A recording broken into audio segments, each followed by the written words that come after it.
अब अगले दिए गए सभी क्वेश्चन में सभी खंड कीजिए। इसके बाद में 6 के खंड देखना है आपको।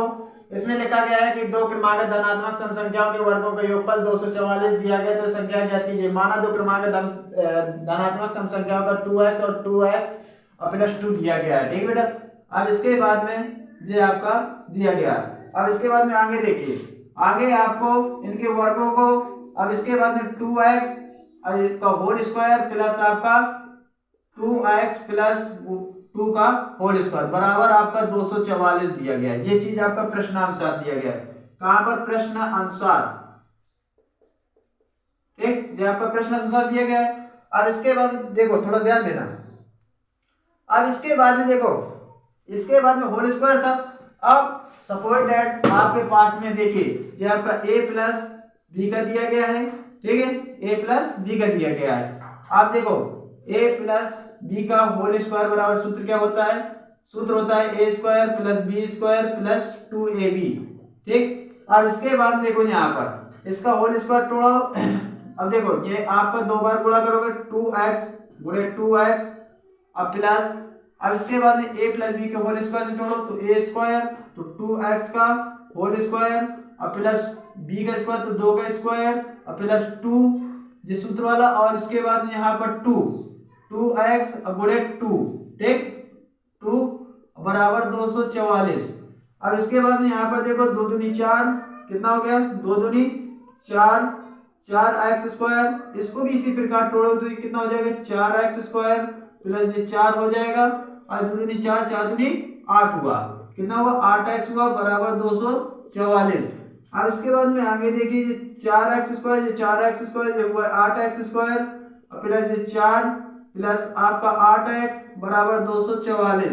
अब इसके बाद देखो 8x स्क्वायर प्लस आपका 8x बराबर 240। ठीक है, 4 माइनस हो जाएगा भैया, 4 माइनस को इधर आए तो माइनस का हो जाएगा।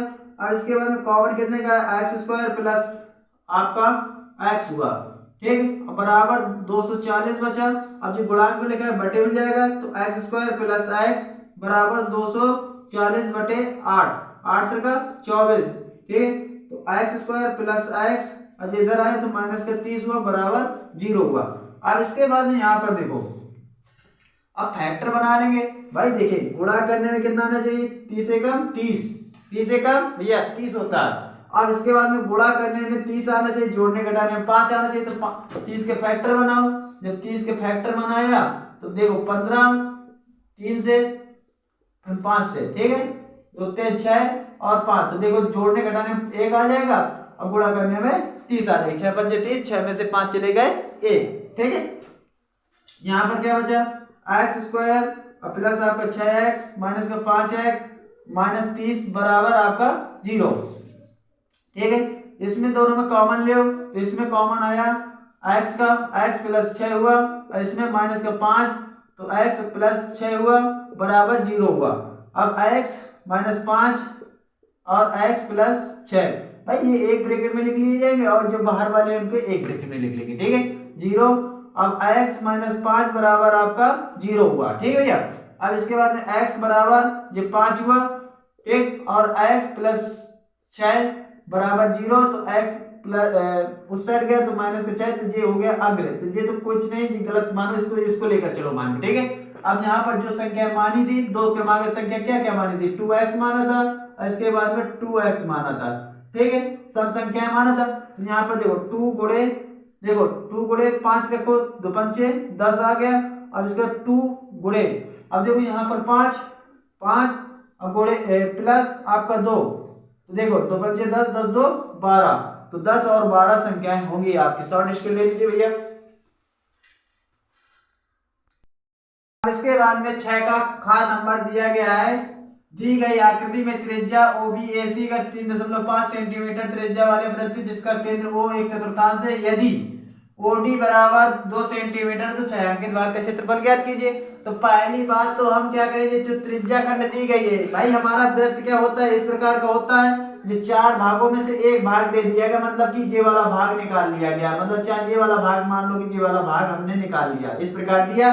अब इसके बाद में जब ये वाला भाग निकाला और इसके बाद में इस प्रकार से ये छायांकित भाग का क्षेत्रफल पूछ रहा है, तो पहले हमें मालूम होना चाहिए त्रिज्या खंड का क्षेत्रफल क्या होगा। किसका क्षेत्रफल क्या होगा? त्रिज्या खंड का क्षेत्रफल क्या होगा। और जब त्रिज्या खंड का क्षेत्रफल निकालेंगे तो उसके लिए थीटा कितना 90 अंश है।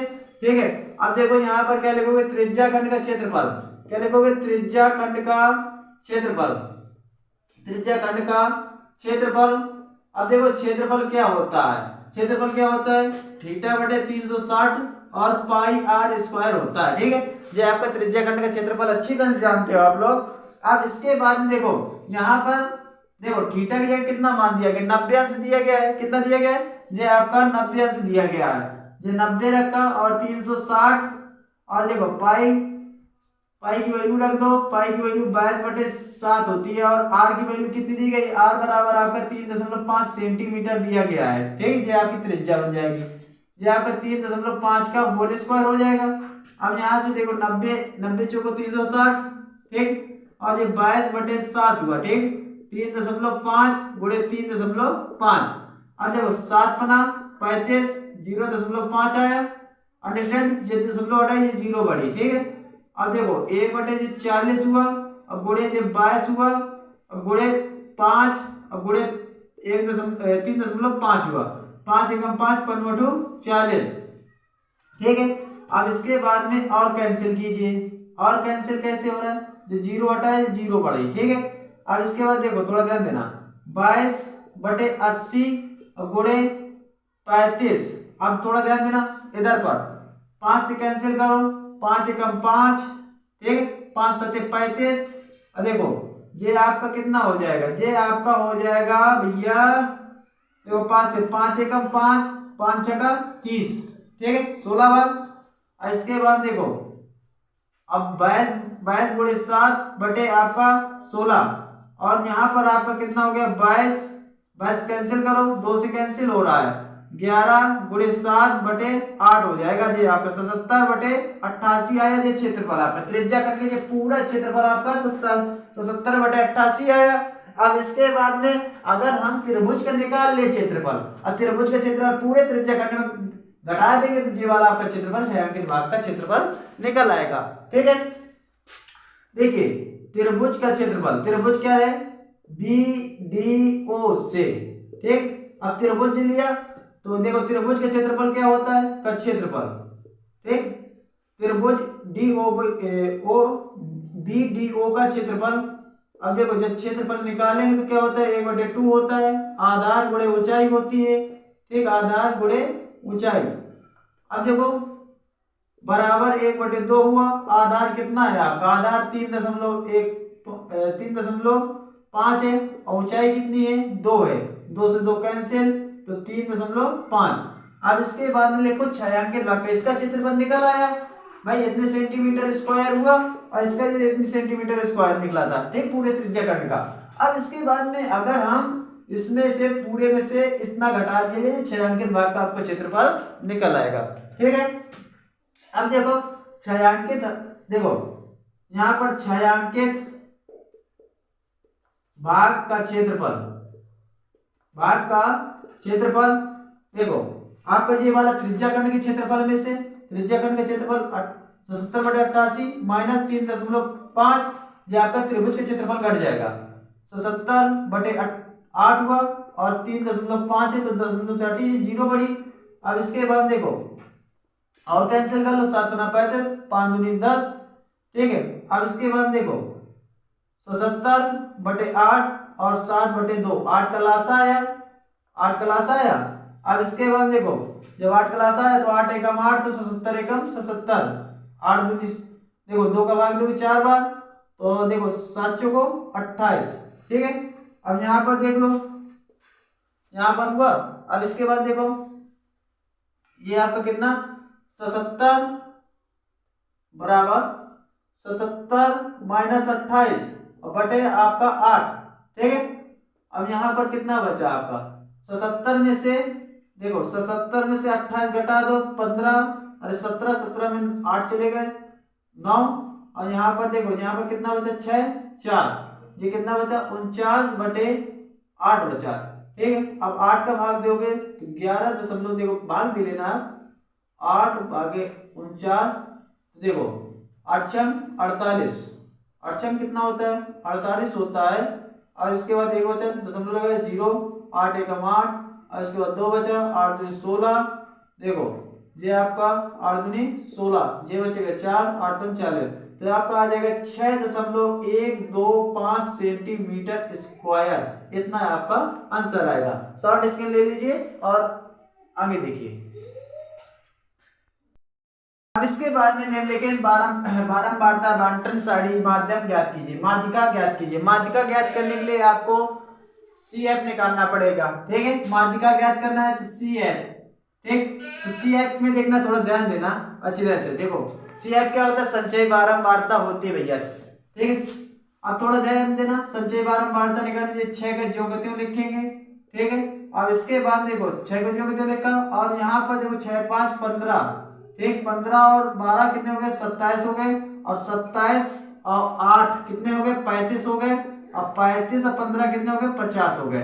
अब इसके बाद में यहाँ पर थोड़ा ध्यान देना, ये आपका n बराबर कितना आ गया 50 आ गया, कितना आ गया 50 आ गया। अब इसके बाद देखो थोड़ा ध्यान देना, अब n को 2 से डिवाइड कीजिए, n को 2 से डिवाइड कीजिए, ये आ गया आपका 25, कितना आया 25। और जब 25 आया, जब 25 आया तो 25 किसके अंतर्गत आ रहा है, 27 के अंतर्गत आ रहा है, तो इसको क्लोज कीजिए, इसको क्लोज किया हमने। और इसके बाद जब क्लोज किया तो इसके जो ऊपर वाला लिखा होता है ये आपका CF होता है, क्या होता है CF होता है, ये आपका F होता है, ये आपका L होता है L1। और यहाँ पर H कैसे निकालते हैं, H में से आपको L2 माइनस L1, ठीक है। तो H बराबर L2 कितना है आपका 30 कर दीजिए, माइनस 20 कर दीजिए, तो H बराबर आपका निकल आएगा ये 10 आ गया, ठीक है। इस प्रकार निकालना है। अब माध्यिका में देखो जी सभी चीजें लगती हैं, तो इसके बाद में देखो आपका L1 कितना आ गया है, L1 आपका 20 है, और इसके बाद में देखो H कितना है आपका, H आपका 10 है, और इसके बाद में CF आपका 15 है, और इसके बाद में F का मान दिया गया है 12, ठीक। ये आपके सभी मान आ गया। अब माध्यिका बराबर देखो सूत्र क्या दिया गया है, माध्यिका बराबर होता है L1 plus m/2 minus CF और बटे F प्लस गुणे H। अब मान रख दीजिए, तो देखो L1 कितना दिया गया है 20 दिया गया है, प्लस N1 का मान n कितना दिया गया है 50 दिया गया है, बटे 2 किया, और CF कितना दिया गया है, CF आपका 15 दिया गया है, बटे F कितना दिया गया है 12 दिया गया है, और H कितना दिया गया भैया, H आपका 10 दिया गया है भैया, ठीक है। अब इसके बाद 20, अब यहाँ पर जो हो गया आपका 25, और माइनस ये 15 और बटे ये 12 और गुणे ये 100, और 100 के 10 है भैया। अब इसके बाद 20 और प्लस, अब इसके बाद देखो 25 में से 15 घटाइए, कितना बचा आपका, जब 15 घटाओगे तो ये कितना बचा भैया 10 बचा है आपका, है 12 गुणे 10। अब इसके बाद में 20 हुआ, अब प्लस ये 100 हुआ, और बटे ये 12 हुआ। अब लासा कितने का है 12 का है 240 हो गया, अब प्लस ये 100 हुआ, ठीक, प्लस कितना हो गया 100 हो गया। अब इसके बाद में देखो जब 100 हुआ है आपका, अब इसके बाद में क्या किया, देखो जोड़ो, जोड़ा जब इसको तो कितना हो गया 340 हो गया, कितना हो गया 340 हुआ, अब बटे ये 12 है। अब देखो कैंसिल कर दो, कितने से कैंसिल किया आपने 2 से कैंसिल किया, तो 2 एकम 2, 2 सत्ते 14 0, और बटे ये 6 हुआ, फिर 2 से कैंसिल करो, अब 2 से फिर कैंसिल किया तो कितना हुआ, देखो 2 अट्ठी 16, 2 पंचे 10, बटे 3, अब 3 का भाग दिला दो, जब 3 का भाग दिलाया तो क्या आया, देखो 3 का भाग दिलाओ तो ये आपका कितना आ जाएगा 2 3 6, ठीक, ये 2 और ये 5, और 3 अठी 24, 3 अठी 24, ये 1, और इसके बाद में यहाँ पर दशमलव लगाया ये 0, ठीक है, ये 0 आपकी बढ़ेगी। अब इसके बाद देखो 3 का 9, 3 का 9 1, अब इस प्रकार आपके आता जाएगा, तो कितना आ जाएगा आपका 28.333 आता जाएगा, यही आपकी माध्यिका होगी, क्या होगी माध्यिका, क्या होगी भैया माध्यिका होगी, ठीक, क्या होगी माध्यिका, ये आपकी माध्यिका निकल आई। और शॉर्ट स्केल ले लीजिए। अब इसके बाद देखिए 7वां क्वेश्चन ये 6 नंबर में पूछे गए, जितने भी 6वें तक थे आपके 4 4 नंबर के पूछे गए थे, ये 6 नंबर में पूछे गए, कितने नंबर में 6 नंबर में पूछा गया है। अब 6 नंबर में पूछा गया तो इसमें कहा क्या गया है, निम्नलिखित समीकरण युग्मों को रैखिक समीकरण युग्मों को हल बदलकर हल कीजिए। तो इसमें से देखो थोड़ा ध्यान देना, आप लोग क्या करना है, इसमें थोड़ा एक चीज कॉमन दिख रही होगी आप लोगों को दोनों समीकरणों में। देखो x माइनस वन बटे में आप इसमें देखो दूसरे में y माइनस टू ये बटे में दिख रहा है। तो इसके लिए मान लीजिए तो बहुत इजी बन जाएगा, नहीं वैसे कराओगे तो लासा सर लेना पड़ेगा, फिर इसके बाद ज्यादा थोड़ा रहेगा। मान कर दीजिए, माना क्या, माना है आपका 1 बटे x माइनस वन बराबर आपका a किया, और इसके बाद में y माइनस टू बराबर आपका b मान लीजिए। अब मान रखा दीजिए, समीकरण नए वाले समीकरण बन जाएंगे, जिससे आपको बहुत इजी रहेगा हल करना। ठीक है, देखो ये आपका 5 और यहाँ पर गुणांक में लिखा है 1 बटे x माइनस वन, तो ये आपका इतनी जगह लिख सकते हो, तो a हो जाएगा। अब प्लस ये आपका देखो 1 बटे y b आप लिख सकते हो, और बराबर आपका 2 किया। ठीक है, ये समीकरण नंबर पहला माना, और इसके बाद देखो 2 और 1 बटे x माइनस वन बराबर क्या लिख सकते हैं, a लिख सकते हैं। ठीक है, अब माइनस किया और 1 बटे y माइनस टू बराबर क्या लिख सकते हैं, b लिख सकते हैं। बराबर समीकरण कितना लिखा है, 1 बटे 3 लिखा है। अब दोनों समीकरणों को जोड़ने पर क्या लिखोगे, दोनों समीकरणों को जोड़ने पर, तो इधर पर लिखो समीकरण एक व समीकरण 2 को जोड़ने पर, अब जोड़ा हमने तो कितना हुआ, ये हुआ तुम्हारा 7a हुआ, और इसके बाद ये जोड़ने पर ये दोनों एक दूसरे से कैंसिल हो गए, और इसके बाद 2, और देखो अब ये आपका 1 बटे 3 था। ठीक, अब लासा लिया तो लासा लेने में कितना आया, ये आपका 3 आया, 3 दूनी 6, 6 1, देखो 6 हुआ, और 3 1 हुआ, 3 एकम 3, तो 1 एकम 1, 7a हुआ, बराबर ये हुआ 7 बटे 3, तो 7 से 7 कैंसिल, तो a बराबर आपका आ गया 1 बटे 3 आ गया। ठीक है, अब इसके बाद में समीकरण, अब देखो समीकरण बेटा थोड़ा ध्यान दें, समीकरण 1 में, ठीक, समीकरण 1 में a का मान रखने पर, ठीक, रख दिया और रखो भैया, तो 5 गुणे 1 बटे 3 अब प्लस b बराबर 2, तो देखो 5 बटे 3 और प्लस आपका b बराबर 2, अब b बराबर 2 हुआ, अब माइनस को उधर गया तो माइनस का 5 बटे 3, ठीक, तो b बराबर 3 का लासा लिया, 2 3 6 माइनस 5, तो b बराबर आपका आ गया 1 बटे 3। ठीक, ये क्या आ गया, 1 बटे 3 आ गया।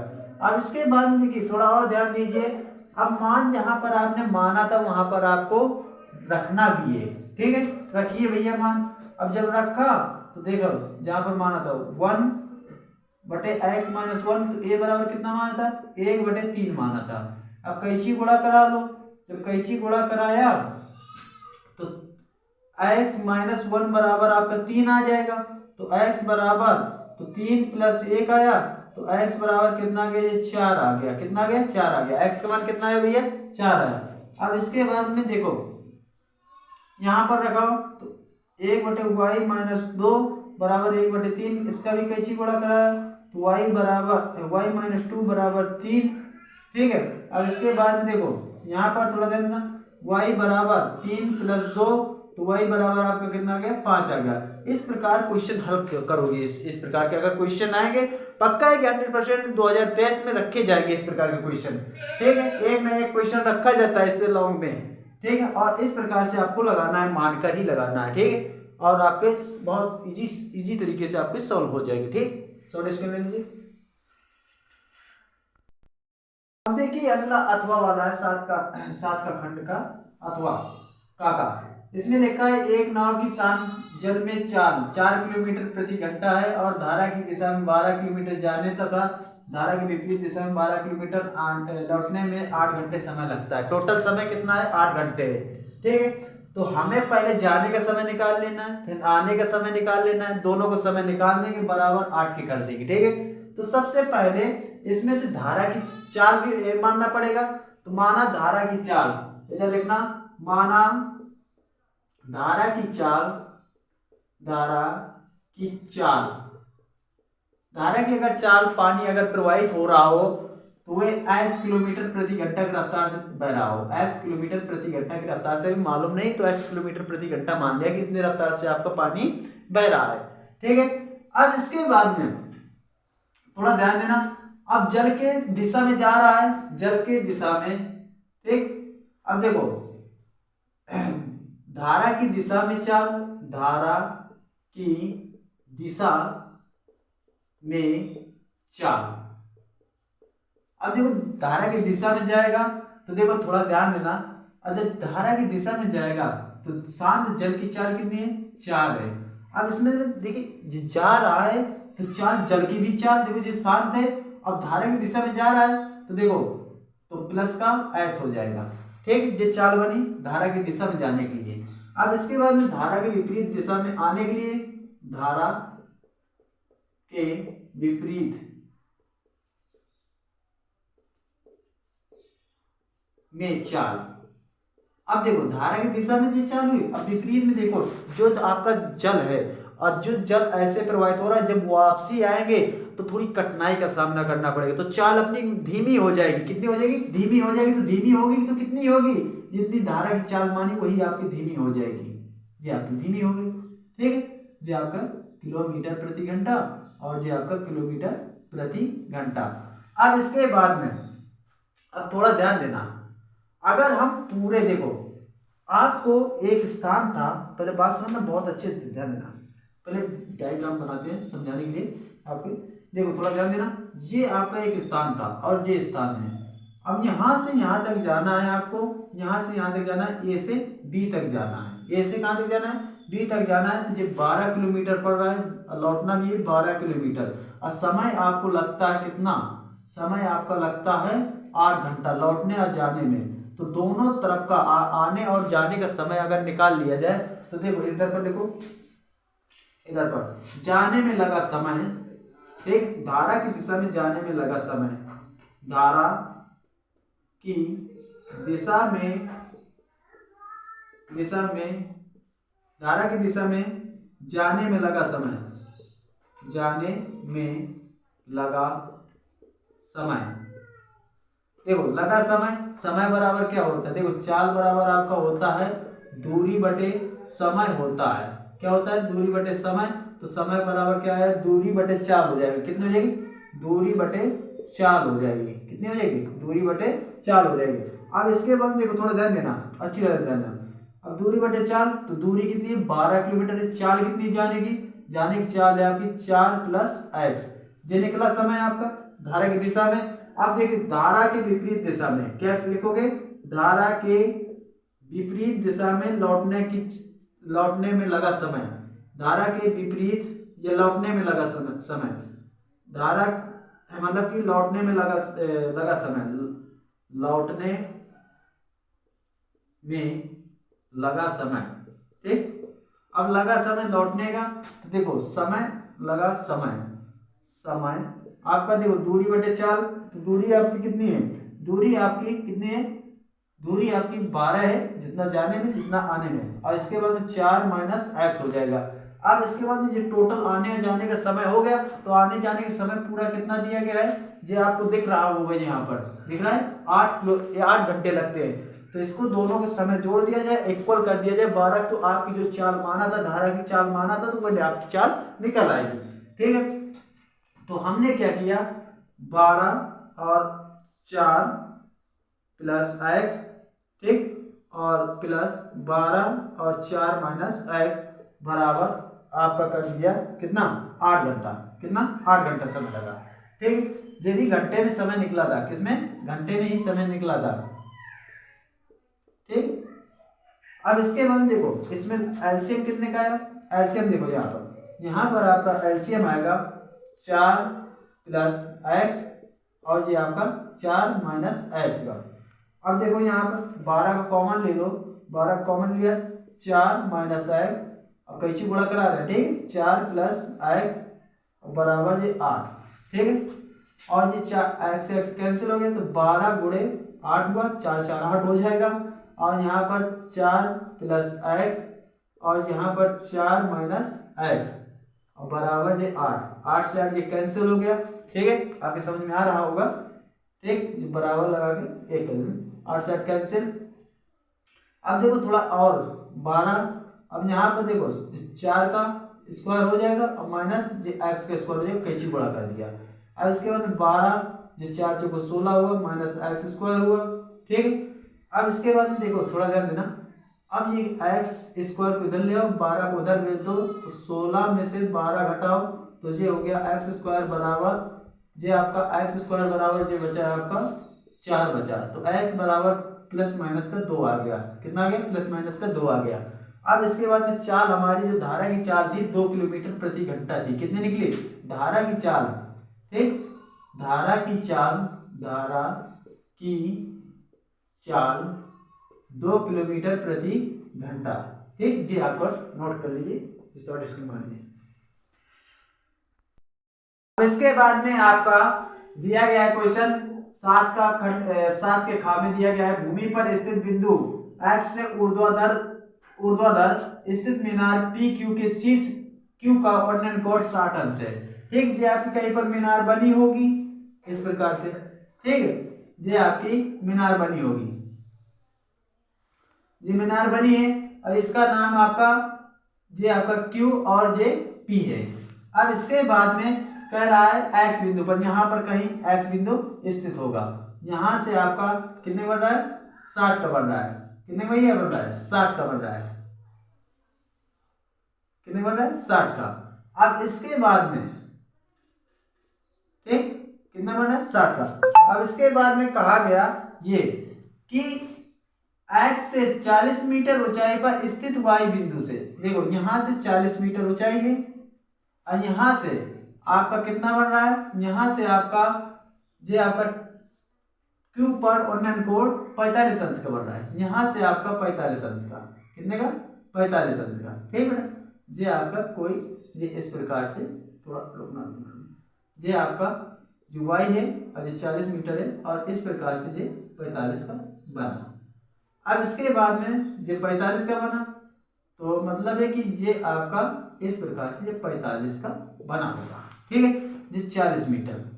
अब यहाँ पर देखो, यहाँ पर सही नाम हो गए।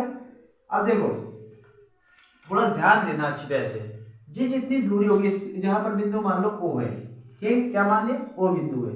अब यहाँ से क्या कहा गया? PQ, मतलब कि ये आपकी PQ ज्ञात करना है और PX ज्ञात करना है, ठीक है। अब इसके बाद में देखो त्रिभुज आप पहले लीजिए, त्रिभुज हम लेते हैं तो माना पहले मान लो, माना क्या? माना है आपका PQ, मीनार की ऊंचाई PQ h मीटर है, कितनी है? h, माना PQ h मीटर है, h मीटर है, ठीक, कितनी है? h मीटर है। अब इसके बाद में जब h मीटर है भैया, तो अब ध्यान दो यहाँ पर ये आपका XP बराबर आपका YO होगा,